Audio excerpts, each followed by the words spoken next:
Hello friends, అందరూ ఎలా ఉన్నారు? డైలీ డోసెస్ ఆఫ్ దెంగింగ్ మారుతి అనేటటువంటిది బాగా ట్రెండ్ అవుతుంది అనమాట. ఒకసారి ఈ వీడియో క్లిప్ చూడండి.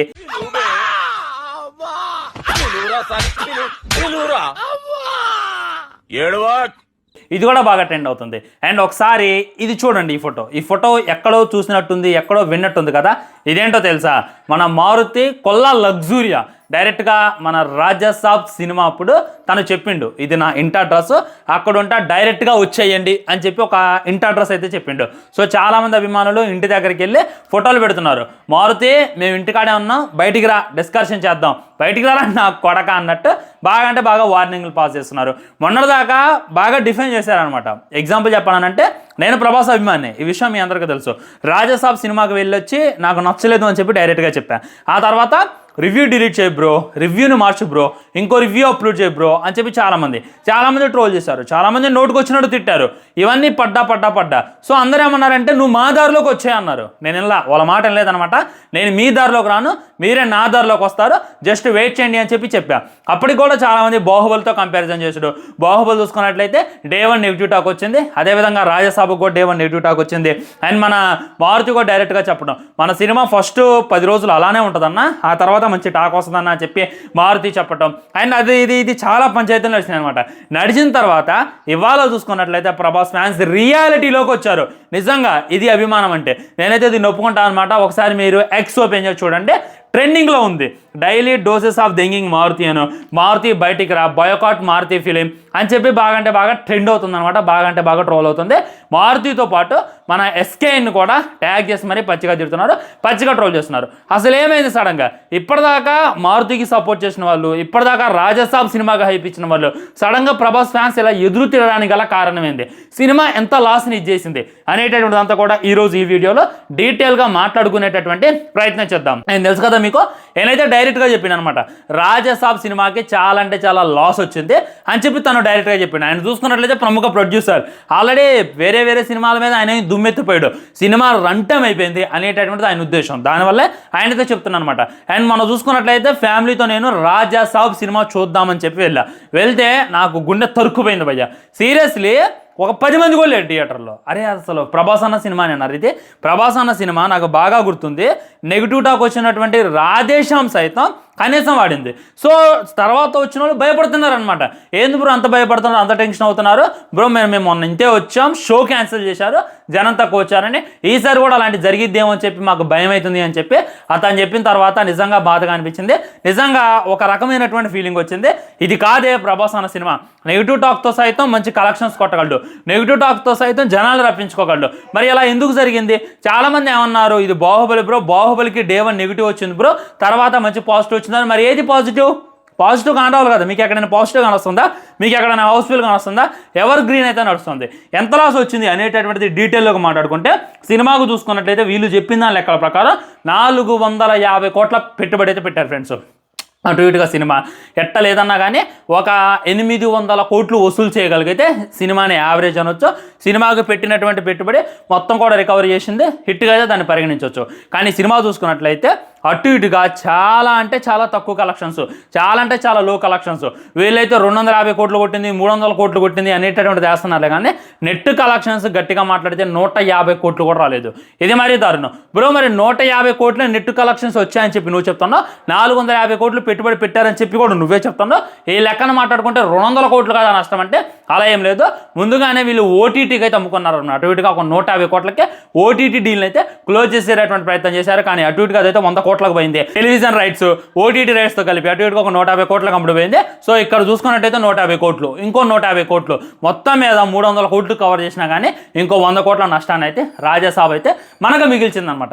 అసలు ఏం జరిగింది? ఎక్కడొచ్చింది మిస్టేక్? సినిమా ఇంతలా పతనం అయిపోవడానికి గల కారణం ఏంది అని అంటే, నేను మళ్ళీ మీకు చెప్తున్నా, మా తాత నాకు ఒక మాట చెప్పేవాడు, నవ్వే ఆడదాన్ని ఏడ్చే మగాన్ని నమ్ముద్దు అని చెప్పి మా తాత చెప్పేవాడు. నేను అప్పుడు నవ్వుకునేది, అసలు ఇదే సామెత్ర బాబు అని. కానీ సీరియస్లీ ఇది 100% ట్రూత్ అనమాట. ఇప్పుడు ఏ అమ్మాయినా మిమ్మల్ని చూస్తే పులుక్కుని నవ్వింది అనుకో, మీరు బులుక్కున బుట్టలు పడిపోయి వెళ్ళమాకండి, మీ సంఖ నాకిపోద్ది అనేటటువంటిది 100% వస్తాం. మనకు ఉన్నటువంటి సినిమా రెఫరెన్స్లు కూడా అదే, నవ్వే ఆడదని నమ్మొద్దు, అది చూసి నిన్ను నవ్విందంటే మట్టుకే నీ జీవితం కొలాప్స్ అయిపోద్ది, వాళ్ళకే ఉందిరా నీ జీవితం నాశనం ఏదని చెప్పి మన పెద్దవాళ్ళు చెప్తూనే ఉంటారు. అది ఆడవాళ్ళకి వర్తిస్తుంది అనమాట. నవ్వే ఆడవాళ్ళని ఎప్పటికి కూడా నమ్మొద్దు అనేటటువంటి గుర్తుపెట్టుకోండి. ఏడ్చే మగాన్ని ఎందుకు నమ్మకూడదు అంటే చేతగాని మగోడే ఏడుతుడు. మీరు అనొచ్చు బ్రో మగోడికి ఫీలింగ్స్ ఉండవా, మగోడికి ఏడుపు రాదా అంటే హార్ట్ బ్రేక్ అయినప్పుడు ఏడుతున్నాడు అంటే వాడు ఎన్నైనా సరే ఎమోషన్స్ని కట్టి పెట్టుకుంటాడు. మ్యాక్సిమం ఎమోషన్స్ దేన్ని కూడా బయటికి రాకుండా కంట్రోల్ చేసేటటువంటి ప్రయత్నం చేస్తాడు. హార్ట్ బ్రేక్ అయిపోయి ఇక నా వల్ల కాటలేదే అనేటటువంటి సిచ్యువేషన్లో వాడు ఏడుస్తాడు. అంతేగాని ఏదైనా గొప్ప అచీవ్మెంట్ సాధించే ముందు వాడు ఆడవడు. అలా ఏడ్చేటోని చచ్చినా నమ్మకూడదు. ఇదైతే ట్రూత్ అనమాట. నేను మీకు ఎగ్జాంపుల్స్తో వివరిస్తా, ఏది పడితే అది మాట్లాడను కదా.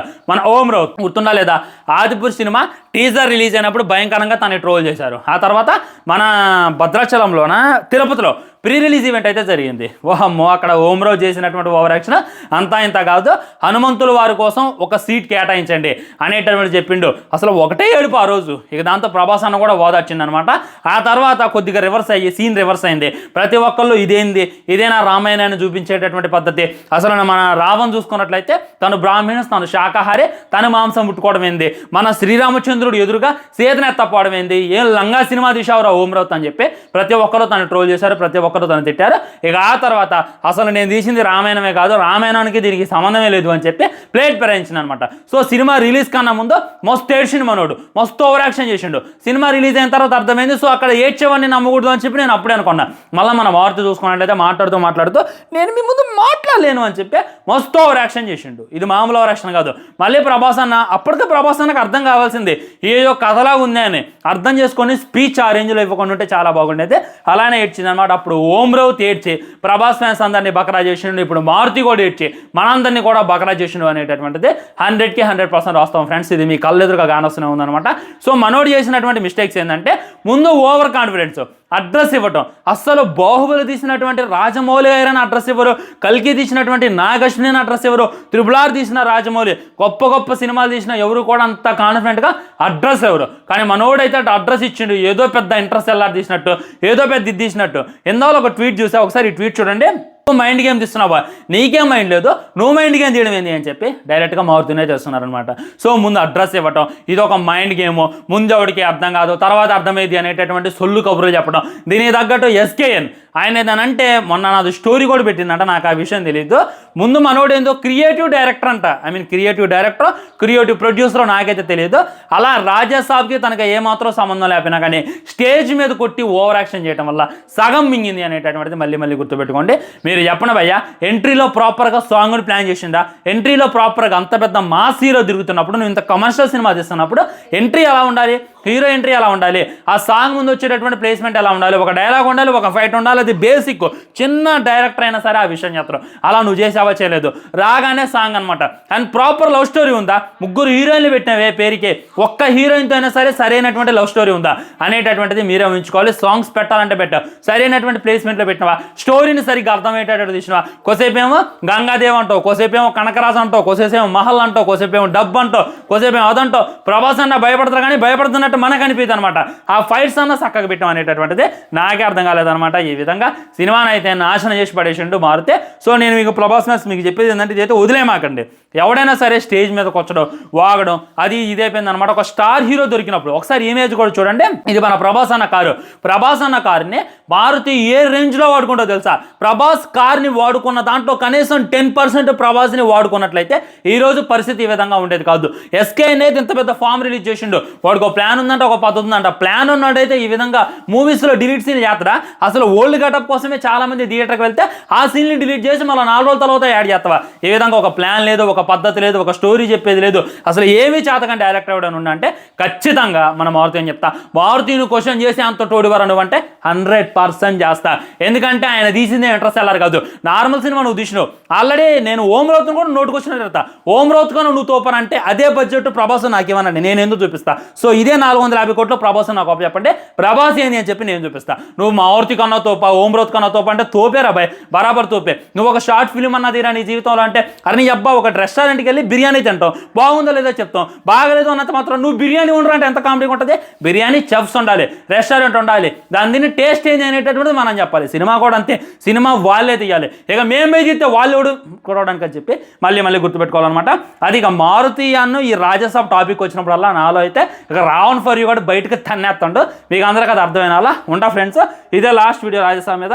దీని మీద మీ కామెంట్ కూడా తెలియజేయండి. ఆ తర్వాత వారణాసి గురించి ఒక మంచి అప్డేట్ ఉంది, దాని గురించి చేసేటువంటి ప్రయత్నం చేస్తా. బాయ్ బాయ్, నమస్కారం. ఛానల్ సబ్స్క్రైబ్ చేసుకొని వీడియో లైక్ చేయండి, వీళ్ళకి షేర్ చేయండి. అది మాత్రం జై హింద్.